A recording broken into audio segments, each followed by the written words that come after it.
It is 6:30. I'll go ahead and call the meeting to order. Thank you, everyone, for coming. First item on the agenda this evening is review and approval of the minutes from the prior meeting. If anybody has any corrections or additions, if they'd be kind enough to share them. Otherwise, I'd look for approval of the minutes, please. I'd make a motion to approve. We got a motion to approve. Do we have a second? I'll second that. Motion and a second. All in favor, say aye. Aye. Those opposed? That takes care of our minutes. Just a single public hearing tonight, conditional use permit for an accessory use child care facility at 202 5th Street Southeast, SEMCAC. All right, I can give a bit of a background here. So just to follow up from our previous Planning Commission meeting when we had the public hearing to consider the actual zoning text amendment, the Planning Commission's recommendation did go to City Council, and the City Council did approve the zoning text amendment. So now accessory use child care facilities are allowed as accessories to non-residential uses in the RC, C1, C2, C3, and I1 zoning districts. And so now, going off of that, SEMCAC has applied for this conditional use permit, which would officially allow them to operate an accessory use child care facility at 202 5th Street Southeast. You'll recall that SEMCAC is proposing to purchase that property and consolidate many of its services under one roof. So aside from its child care Head Start program, they would also have a senior dining program, an outreach center, food shelf, other associated things falling under the social assistance, welfare, charitable services category, which is already allowed in the I1 zoning district as of right. So really just adding on the additional component of childcare. Previously, the site was Opportunity Services, which also falls under that same social assistance category. So if I refer to the proposed site plan, very minimal changes to the actual site are being proposed. Scroll down all the way there. Really just the addition of the outdoor play area is a key aspect. So they've got 1,440 square feet of outdoor play area right there, plus another 375 hard surface. So this would be on the front side of the building between the street and the actual building itself, the main building itself. So it stays out of the easement area. There's a 25-foot easement area along the front of the property there, so no issues with that. Has direct access to the building itself. And then we talk about traffic patterns as well. There's going to be a clear pickup and drop-off area, which is located far away from the street, relatively far away. So they would just drive in, loop around, and then drop off right in front of the front door there on the side. So really no issues with generating traffic, even during pickup and drop off peak times. There's plenty of room there. As far as parking goes, there's 20 spaces painted, but I identified that there's additional room that could be used for parking if it really were necessary elsewhere on the site. So all in all, fits well with the zoning code and our comprehensive plan. The comprehensive plan stresses quality of life amenities and improving access for families and all of that. So this is really in line with all of that. Low impacts to the surrounding areas. I know we talked about last meeting with potential buffers from cannabis or adult use businesses. None of those are present in the surrounding area as of now. So really not a lot of impacts with that.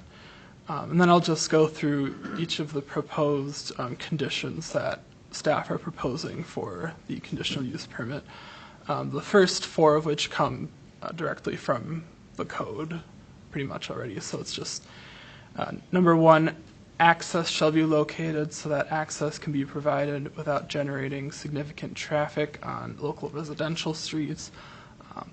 Technically not a residential street, but as I said, not anticipating a lot of additional traffic generated by these changes. Number 2, student drop-off and loading areas shall not interfere with traffic and pedestrian movements. No issues with that. As I said, clear pickup drop-off areas, room for cars to move in and out, all of that.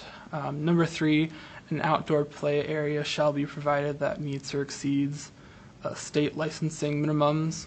I just included the state licensing minimums language. Our code says 40 square feet per child, which is about half of what's required by the state licensing. So I just kept that consistent there to avoid confusion. Number 4, outdoor recreational and play areas shall be located at least 25 feet from any lot in a residential district. Not in a residential district, so that condition doesn't really apply here. Number 5, the facility shall meet and maintain all licensing requirements of the Minnesota Department of Children, Youth, and Families, in addition to the standards of the Minnesota Department of Public Safety and the United States Department of Health and Human Services as applicable. So just maintaining all of those license requirements and requirements by the Office of the State Fire Marshal and the Federal Head Start program as well. And then number 6, I included, it says, any change to the principal use other than social assistance, welfare, or charitable service shall require an amendment to the conditional use permit.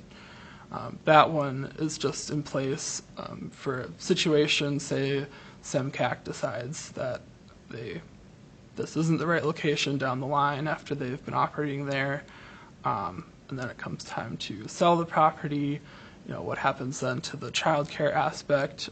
I felt that it was appropriate to have a condition in there that would basically trigger the city to review the site again, just to make sure that any potential new use would be compatible with the child care if they want to continue operating child care there, or it could be an opportunity to remove this UP because it wouldn't be needed if they don't want to operate child care. So that's what I've got for a background. If there's any questions.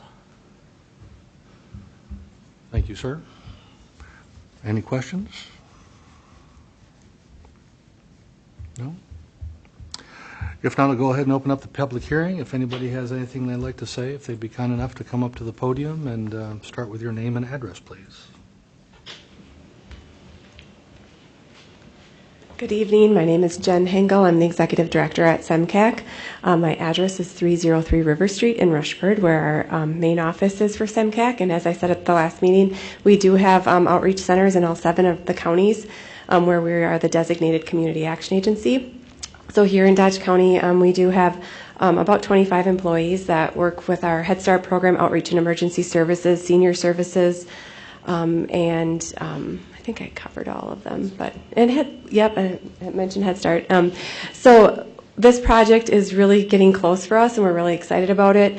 The opportunity to combine some of our programming into one space and to make it really convenient for our Head Start families to access some of our other services.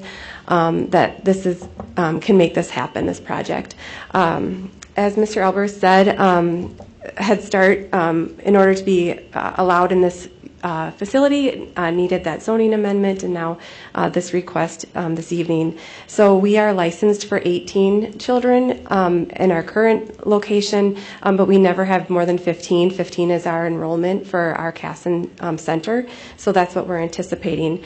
The Head Start program operates September through early June. Monday through Thursday is when the kiddos are there. And so, and it's more than just childcare. It's more than preschool, as I mentioned before.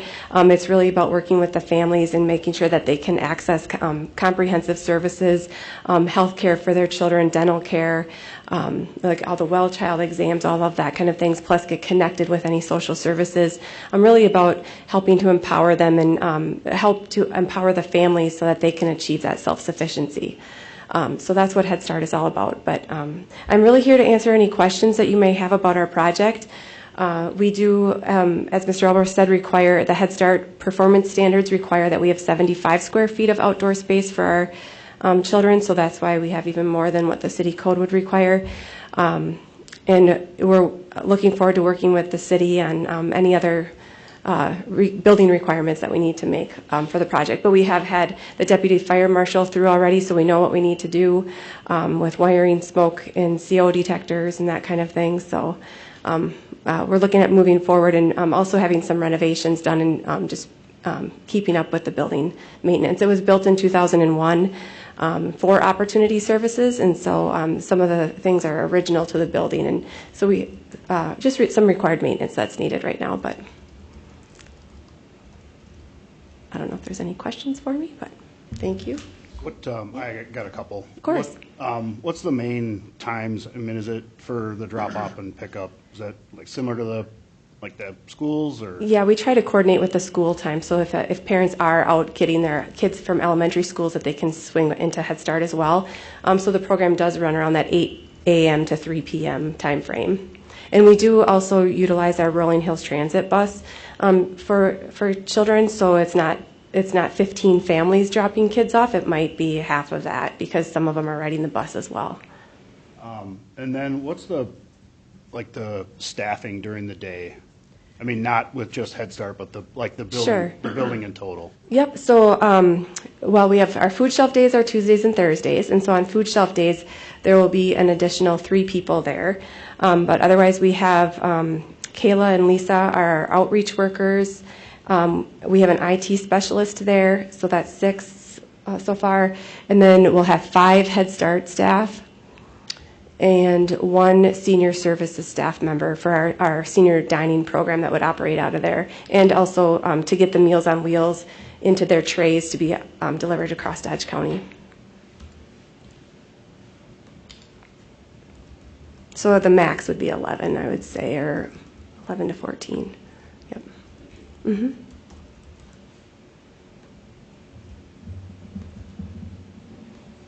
Any other questions?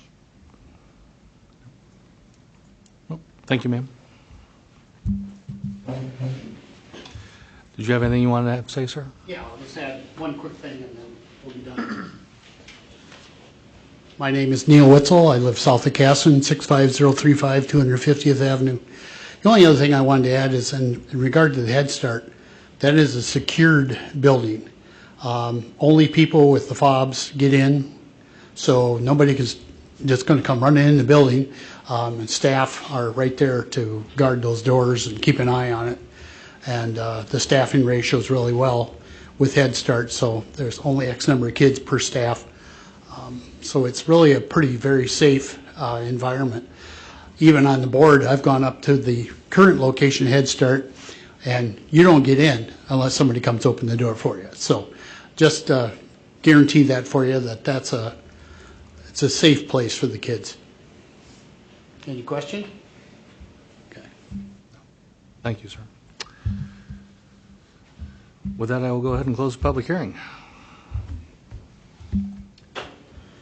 Gentlemen, your thoughts?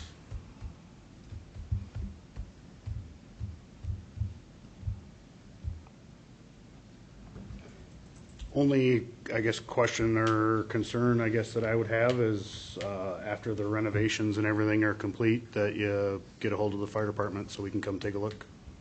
Other than that, I don't have any other questions outside of kind of what we were already talking about and the stuff that he has put in the CUP. So. If there's nothing else, I need a motion, please. I'll make a motion to recommend approval of the CUP. We have a motion to approve. Do we have a second? I would second that. Motion and a second. All in favor, say aye. Aye. Those opposed? Abstain. One abstention. Sheldon? That would be our recommendation to the city council. Thank you for coming in, guys. Thank you so much for the support. That was the only thing on the agenda, unless anybody has anything else they'd like to discuss. Was that a, No, I have nothing. oh, okay. Just checking. Thank you. It's March. My annual Warm. Oh, time to check on Roker. oh, okay. Yeah, I'm curious about that too with his building permit situation. It's not a. It's a. With the building and, you know, addition to his shop, it would be nice to see what other changes he's potentially making to make sure that we're not falling back into the issues that we had prior to our last go-around with Mr. Wilker. Understandable. I don't know if anybody wants to go through that. I don't want to go through that. Yeah, that was all I had. Okay, anything else? We'll adjourn the meeting. Thank you all for coming. Thank you.